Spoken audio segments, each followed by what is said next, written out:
બોટાદ શહેરની મધ્યમાં રાજાશાહી સમયનું આવેલ જૂનું કોર્ટ બિલ્ડિંગ હાલ ખંડેર હાલતમાં હોવાથી સ્થાનિકો દ્વારા તેની જાળવણીને લઈને લોકમાંગ ઉઠી છે। બોટાદ શહેરના મધ્યમાં આવેલી જૂની કોર્ટ બિલ્ડિંગ કે જેમાં એક સમયે કોર્ટ, મામલતદાર કચેરી જેવા સરકારના વિભાગો બેસતા હતા, પરંતુ નવા બિલ્ડિંગ બાદ સમગ્ર કચેરીઓ ખસેડી લેવામાં આવી છે। હાલ બિલ્ડિંગ પડતર છે, જેની સમયસર કાળજી લેવામાં નહીં આવતા અને બેદરકારી દાખવતા બિલ્ડિંગ ધીરે ધીરે ખંડેર બનતું જાય તેવું બની શકે છે, જેથી તેની જાળવણી કરવાની માંગ ઉઠી છે।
हाँ કેટલા જોઈ લો જોજો સેકન્ડ 100 હાથ નો કરતો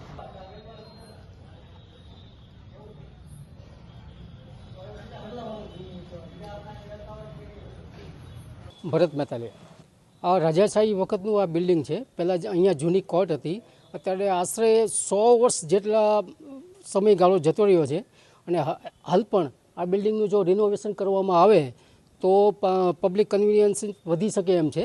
કોઈ પણ લોક ઉપયોગી અથવા તો સરકારી ઉપયોગ અહીંયા થઈ શકે એમ છે। માત્ર આ બિલ્ડિંગ માંગે છે રિનોવેશન। જો રિનોવેશન કરવામાં આવે તો આ બિલ્ડિંગનો સારામાં સારો ઉપયોગ થઈ શકે એમ છે।